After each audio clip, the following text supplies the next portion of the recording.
नमस्कार, आप देख रहे हैं बीड न्यूज़ आप तक। बीड ज़िले की बड़ी और ज़रूरी खबरें सबसे पहले आप तक। आज के इस खास वीडियो में आप सबका बहुत बहुत स्वागत है। मैं हूं आज़ाद पत्रकार शेख इमरान शरीफ और आप देख रहे हैं बीड का number 1 Hindi news channel Beed news आप तक। आज हम एक ऐसे मौजू पे बात करने वाले हैं जैसा कि बीड ज़िले के अंदर में और बीड शहर के अंदर में अभी फ़िलहाल आरक्षण का मुद्दा गर्म होता जा रहा है। उसी के सिलसिले में आज हमारे साथ पुलिस हक संघर्ष संगठन के संस्थापक अध्यक्षा ज़ेबा मैडम हमारे साथ में हैं और आरक्षण के ताल्लुक़ से हम मुख्तसर अंदाज में इनसे चर्चा करने वाले हैं कि इनकी भूमिका क्या है, इनकी क्या बात है और इनकी राय क्या है। सबसे पहले ये बताइए कि आपका इस आरक्षण मोर्चे को पार्टिंबा है या नहीं है? अस्सलाम वालेकुम रहमतुल्लाहि बरकातहू। मैं आपके चैनल के माध्यम से आज आपने मुझे ये सवाल पूछा है कि आरक्षण जो मुस्लिम आरक्षण को लेकर जो बीड ज़िले में जो आंदोलन रखा गया है, तो इसके लिए मैं स्पष्ट मेरी भूमिका तो यही कहूँगी कि भाई सबसे पहले जिन्होंने आरक्षण का जो मुद्दा रखा है तो उन्होंने उनकी जो राजकीय भूमिका है पहले उन्होंने वो स्पष्ट करना, वो बताना कि भाई आप आरक्षण रख रहे तो आपकी मतलब मेंटेलिटी किस हद तक है, या आप सिर्फ मुसलमानों को एक वोट बैंक बोलकर या हेड काउंट बोलकर यूज़ तो नहीं कर रहे हैं। और रहा दूसरा मुद्दा कि आरक्षण, तो देखिए आपने देखा है कि जैसे जब आरक्षण बिल पास हुआ है उस वक्त हर किसी की हामी ली गई है और वहाँ पर बिल पास हुआ है, तो उस वक्त जो पार्टिंबा देने वाले जैसे कि हमारे आमदार हो गए, खासदार हो गए, ये लोगों ने उस वक्त ये बिल के अपोज में क्यों नहीं दिया और जो सिर्फ आज पार्टिंबा बोलकर जाहिर कर रहे हैं। तो अगर हम बात करें तो बहुत सारे पक्ष, पार्टी और संगठन और सामाजिक कार्यकर्ता भी इस मुस्लिम आरक्षण को जो है तो पार्टिंबा दे रहे, फिर इसके बारे में आपकी क्या राय है? मैं यही कहूँगी कि भाई आरक्षण जब बिल पास हो रहा था तो उस वक्त आप लोगों ने क्यों वो चीज़ पर अपोज नहीं किए, और अब सिर्फ दिखाने के लिए एज अ वोट बैंक मुसलमानों को यूज़ करने का काम है।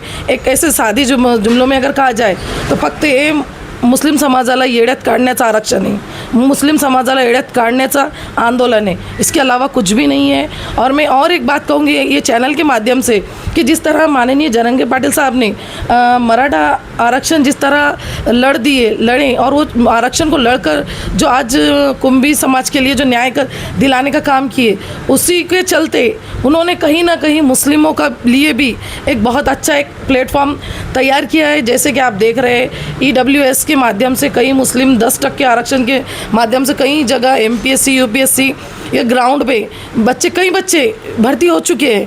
और ख़ास आपको अगर आरक्षण क्या है ये जानना है तो जो बच्चे 1-1 2-2 मार्क्स से जाते थे ना, उन बच्चों से पूछिए आप लोग कि भाई आरक्षण क्या है और आप आज EWS में आप बैठे तो आपकी क्या फीलिंग्स है।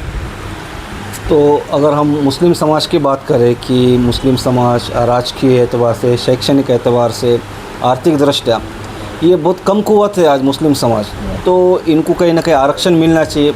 लोगों की मांग है आरक्षण मिलना चाहिए, तो आरक्षण मिलता है तो इससे नफ़ा भी होगा मुस्लिम समाज को। इसके बारे में क्या बोलना चाहेंगे आप? ये हमारी सोच है कि भाई ये आप बता रहे हैं कि जैसे आरक्षण है, अब 5% की बजाय हमको EWS में 10% में जब हमारे बच्चे बैठ रहे हैं मुस्लिम समाज के, तो मुझे नहीं लगता है कि ऐसा कोई हाँ, अगर मुस्लिम समाज को ज़रूरत है तो संरक्षण एक्ट की बहुत ज़रूरत है। जैसे कि आप देख रहे वारंवार मुस्लिम समाज पर हो रहे अटैक्स, मॉब ब्लीचिंग्स हो गया, ओके, जैसे कि कोई हमारे समाज के बारे में हेट स्पीच करता है, उस वक्त ये जो एक्ट है इसके तहत हम गुनाह भी दाखिल होते हैं। तो ये चीज़ों के लिए कीजिए ना, ये ज़रूरी है। मुस्लिम एक्ट होना बहुत ज़रूरी है, मुस्लिम संरक्षण एक्ट लाना बहुत ज़रूरी है, ना कि इतना इम्पोर्टेंट है भी फिल वक्त मुस्लिम आरक्षण। अगर हम बात करें जैसे कि आप ही ने कहा कि जो है तो संरक्षण और हेट स्पीच के बारे में ये बन गए, और इससे समाज को कितना फ़ायदा होगा, या फिर आरक्षण अगर मिलता है तो दोनों बाजू अपने अपने जगह पर भले एक अलग होगी, तो इससे मुस्लिम समाज की अगर हम बात करें तो इससे फ़ायदा क्या होगा?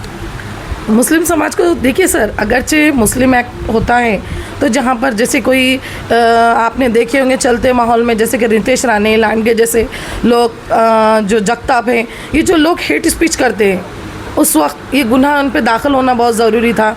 और दूसरी बात, अभी आरक्षण जो 5% था, हम 5% के लिए लड़ रहे। बताइए ना मुझे ऐसे कितने बच्चे जो 5% आरक्षण के अंदर भर्ती हो चुके। हाँ, लेकिन ये ज़रूर बताऊंगी मैं कि अभी EWS के माध्यम से कई बच्चे महाराष्ट्र में भर्ती हो चुके हैं। तो हमारा एक आखिरी सवाल ये रहेगा कि बीड़ की जनता जो भी, एक मेरा आपसे भी सवाल है कि मुस्लिम समाज को इस आरक्षण में आपका सपोर्ट है या नहीं है, समर्थन है या नहीं है, पाटिंबा है या नहीं, कमेंट करके ज़रूर बताएं। वैसे अगर हम बात करें कि मुस्लिम आरक्षण अगर मिल जाता है तो फिर क्या कुछ नुकसान होगा क्या मुस्लिम समाज का? मुस्लिम समाज का नुकसान में सर क्या होगा पता है क्या, कि अभी 5% आरक्षण के लिए हम लड़ रहे हैं, वो तो कोई मिलना नहीं क्योंकि वो बिल ही पास नहीं हुआ। लेकिन अगरचे मराठा समाज ओबीसी समाज में कन्वर्ट हो चुका है, लेकिन ईडब्ल्यूएस के जो बच्चे हैं जो 2 मार्क 3 मार्क से जो जाते थे, ये बच्चों के लिए सर इजी हो गया ना। अभी कई बच्चे भर्ती हो चुके हैं, तो मुझे नहीं लगता है कि कोई मुस्लिम समाज का आरक्षण मिलने के बाद भी 5% जो है तो कोई फ़ायदा होने वाला है।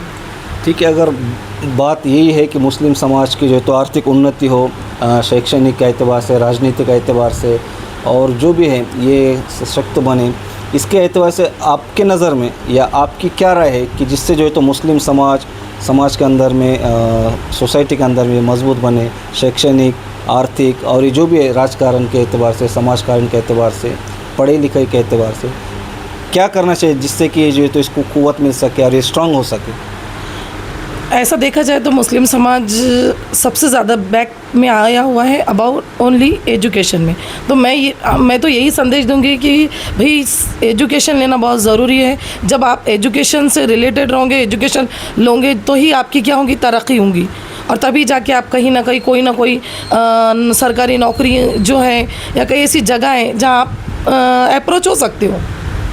ठीक है, आखिरी संदेश आपको हमारे चैनल के माध्यम से क्या रहेगा जनता के लिए कि उन्होंने ये 17 तारीख को जो आरक्षण का जो एल्गार मोर्चा होने वाला है उसमें शामिल होना चाहिए, नहीं होना चाहिए, क्या बोलना चाहेंगे? मैं ये चैनल के माध्यम से तो मेरी राय तो यही है कि देखिए, अगरचे आप लोगों का कहीं ना कहीं सिर्फ यूज़ हो रहा है ओनली हेड काउंट के लिए, तो मेहरबानी करके ऐसा कोई चीज़ में आप लोग, आपकी मर्ज़ी इन्वॉल्व हो ना हो। लेकिन मैं तो यही संदेश दूंगी कि देखिए, ऐसा ना हो कि भाई आपकी लोगों को सिर्फ दिखा के कि मेरे पीछे इतने लोग हैं और मुझे ये पद चाहिए, मुझे ये, तो ये भूमिका उन्होंने स्पष्ट करना लोगों को। मैं मुस्लिम कौम को बेवकूफ़ी में नहीं निकालना और कौम का गैर फ़ायदा नहीं उठाना चाहिए। बस ये संदेश दूंगी कि आप लोग समझदार हैं, आप लोग सेल्फ डिसीज़न ले सकते हो, लेकिन सतर्क रहिए, ये ना हो कि आपका सिर्फ मिस उपयोग हो।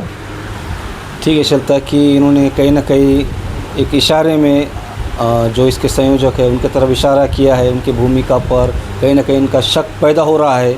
अब ये इनकी राय थी, हम वैसे भी आने वाले 17 तारीख के दिन या उससे पहले भी इनके संयोजक से भी बात करके और इस मुद्दे पर हम फिर से बात करेंगे, फिर से हमारे कुछ सवाल होंगे।